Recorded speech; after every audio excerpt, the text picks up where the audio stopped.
Er það Stubbur komin á staðinn? Hvað, Stubbjörg, sagður það? Stubbur. Stubbur, já. Hliðin á þér er ég Stubbur. Já, meinar. Allavega hæðina. Sko, með við fólkið hérna í kring, þá ert þú frekar hlutveð settur, sko. Eða? Já, dvergatjaldið þarna, sko. Já, ég hérna rétt byrjaði að kíkja þar inn. Já, það ekki. Mér er ekkert rosalega vel. Já, Andra og Geir, sko. Ég ætla ekki að nafngrina þá. Ég gerir það alveg hygglega, sko. Báðir sköllundur á litlir, sko.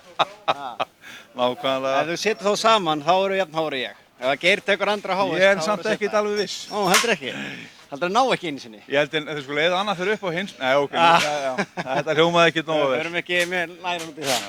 Herðu, hérna, þú ert kominn til Noregs. Já. Og ég sá þú varst eitthvað að prófa í gær. Já. Virtist við hafa alveg fullt að gripið þarna. Já, í brekkunni leiðinu upp, sko, ekki niðri. Það er mjög laust niðri, sko. Þá flýtur þú bara ofan á. Já, við reynum það. Já, og hérna, svo komstu tilbaka. Félagið ekkert rosalega vel þá, eða? Hvað var í gangi? Hann var að hita sig. Hann var að rísa upp hitamælinn. Og hérna, við fórum í tjald og fórum í gegnum bara vatnið og skoðum vifturnar og hérna fórum tókulega og kældum hann niður og prófum aftur. Funduðu hvað var að eða? Nei, það fannst það mjög spes. Voru viftur og alltaf virka og... Það var alltaf virka. Ertu með rafmagnsvaðstæli í honum? Já, rafmagnsvaðstæla. Hún er virkað? Já, hún var alltaf í lagi, sko. Svo fer ég aftur á stað og hérna... Og hann byrjar svona að rísa svolítið hátt upp, sko. Og ég kalla á strákana, viftan að blása og þeir segja já. Svo ákveð komið inn í pitt og ég er að bakka hérna inn. Þá byrja að sjóða á honum, hérna fyrir utan, sko. Já. Og byrja að kóa niður, þannig ég drepa á strax.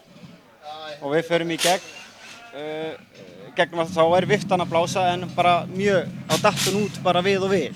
Hún var alveg að gefa stutt, sko. Þannig að þegar strákarnir fóru á tjekku þá var hann að blása, svo kannski dattun út í brekkunni hjá mér. Já, og eitthvað svo sambandsleysi eða eitthvað? Já, og svo fóru á skoðun og þá voru bara kolin ónýtt og byrja að nista í henni og hún var ekkert að gera neitt. Nei.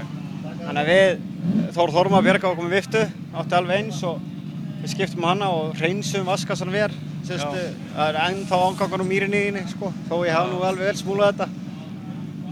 Og settum í gang og allt er góð og svo í morgunum fórum að skoða þá er olían ekki falleg, gráleg. Já. Og við erum smá smykkjur, hann rifið sig á stangalöfum. Já.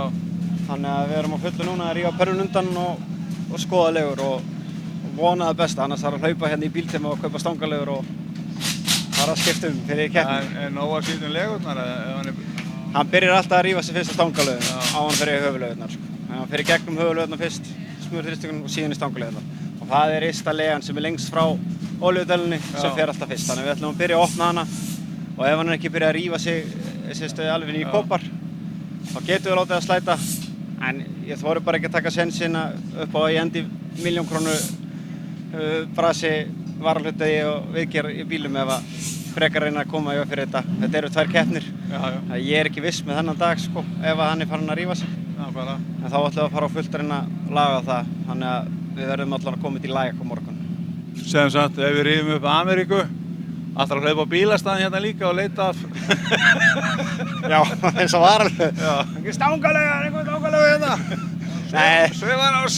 Heppnilega til að Bíltema er að selja mikið af bílavaralhundum og ég er náttúrulega bara með orginal LS. Já. Og það opnar klukkan 9 núna, þannig að ég stendur Það verður að gera sig klárað núna. Já, ég býð ferskur utan hérna. Legur núna. Herðu, ég segi bara gangið vel. Já, þakka fyrir.